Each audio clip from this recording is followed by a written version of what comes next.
To Syria now, Russian S-300 anti-aircraft missiles will not arrive in Syria for several months. That's according to an unnamed source in the Russian arms industry. Earlier reports suggested that the S-300 shipment had already been completed. Officials are not giving out specific time frames. However, more Israeli airstrikes or the creation of a no-fly zone could speed up the deliveries. Russia concluded a deal with Bashar al-Assad on the supply of 6 sets of S-300 surface-to-air missile systems in 2010 before the civil war broke out in the country. The S-300, which can track targets at a distance of up to 300 kilometers and can hit them at a range of up to 200 kilometers, is seen as a major threat by Israel. And to discuss this issue, we're joined on the phone by Marcus Papadopoulos, publisher and editor of Politics First from London.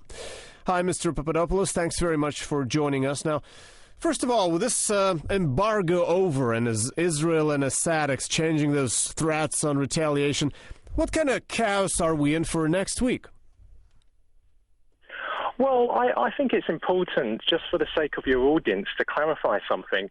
Russia is an independent sovereign state.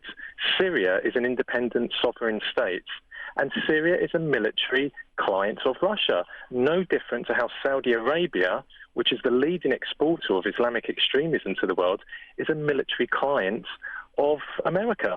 So I think there's a Western media frenzy at the moment about what Russia is delivering to Syria. We didn't see this when an anti-aircraft system known as the Patriot was delivered to Turkey at the beginning of this year. So it's once again it's double standards. What's actually occurring here? Now that European nations are free to choose who to supply with what, as we know the embargo is over, who do you expect to see supplying opposition forces in Syria, and why? Do you see any reasons for that? Well, firstly, Syria is being targeted by the West and certain Islamist countries. It's being targeted by the West because it pursues an independent foreign policy, i.e. it will not bow down to US-led foreign policy objectives. And it's being targeted by Islamist states, in particular Saudi Arabia and Qatar, because Syria is a secular, pluralist society. So that's the first point. In regard to the EU arms embargo, it's very vague. I personally believe that it was a bit of a face-saving decision this week by the EU to say that the arms embargo has been lifted, but at the same time, no definite decisions have been made about what sort of weapons are going to be supplied, if they will be supplied. Obviously, the two countries within the EU who have said that they believe weapons should be supplied to the militants in Syria, it's Britain and France.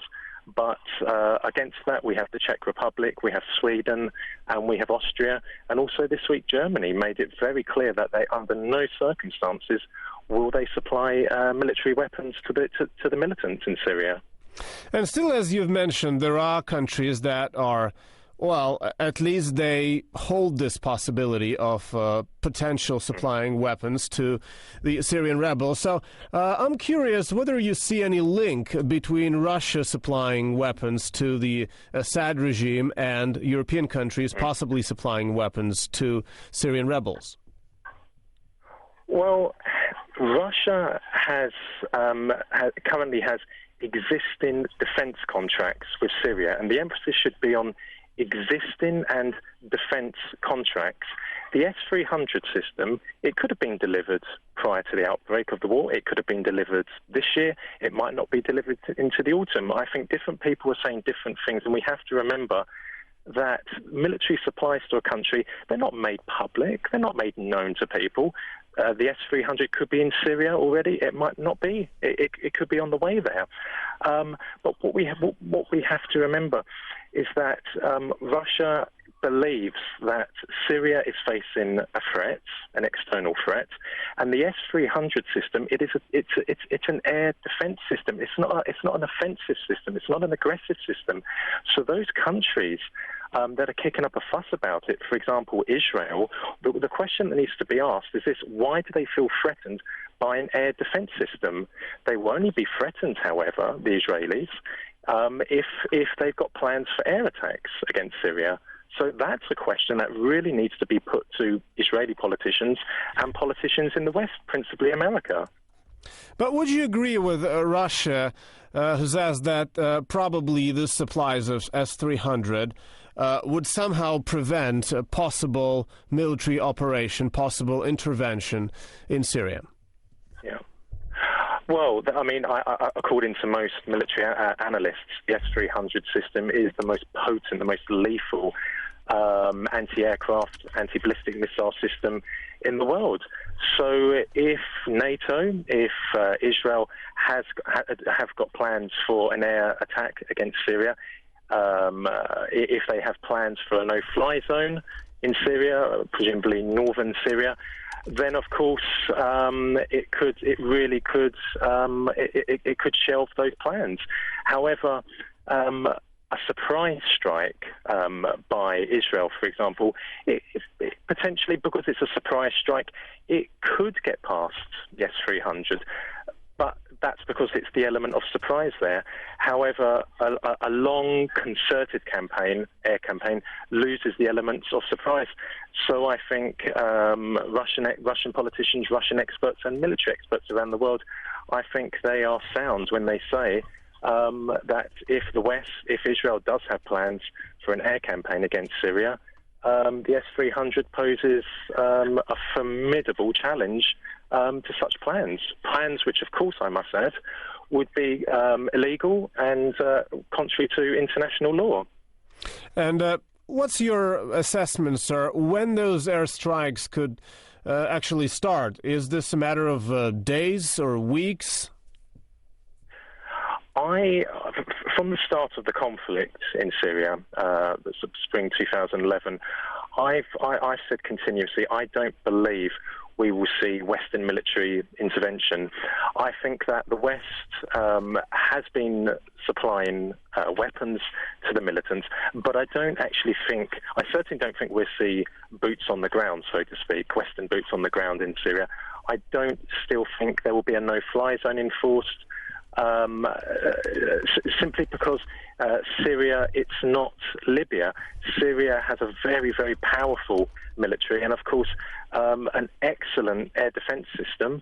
So I still do not believe that there will be Western military intervention, and especially because Russia, today's Russia is not the Russia of the 1990s, and I've said all along that the Russian factor will be crucial to ensuring that the Syrian government, the legal state sovereign force in Syria, the only legally recognized force in Syria, will survive this, because Russia is strong today, and that, of course, is what the problem is.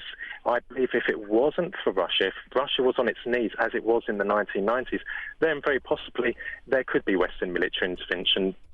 No different to what happened to the Bosnian Serbs and, of course, to Serbia during the Kosovo War. So I still stand by what I've been saying. I don't believe there'll be Western military intervention now. Sir, one last question here.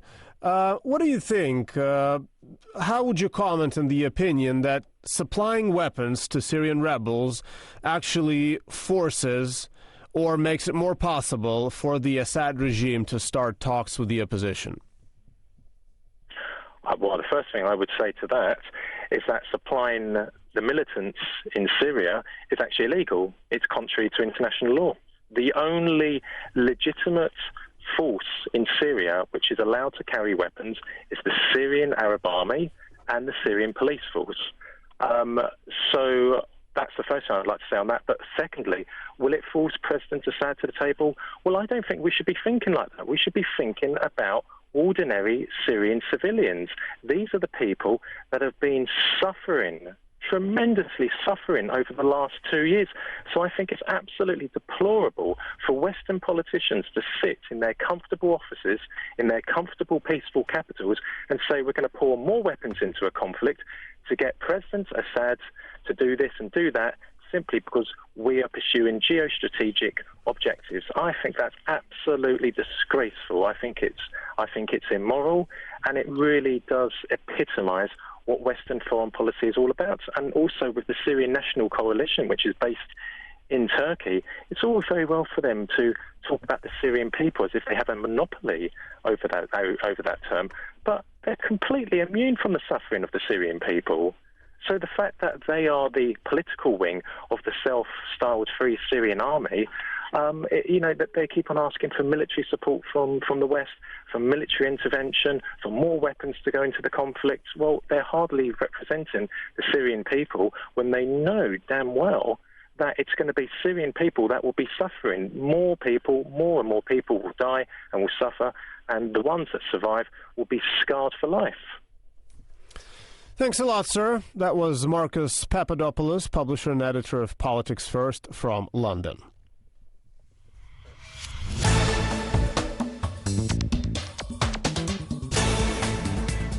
During the Cuban Missile Crisis,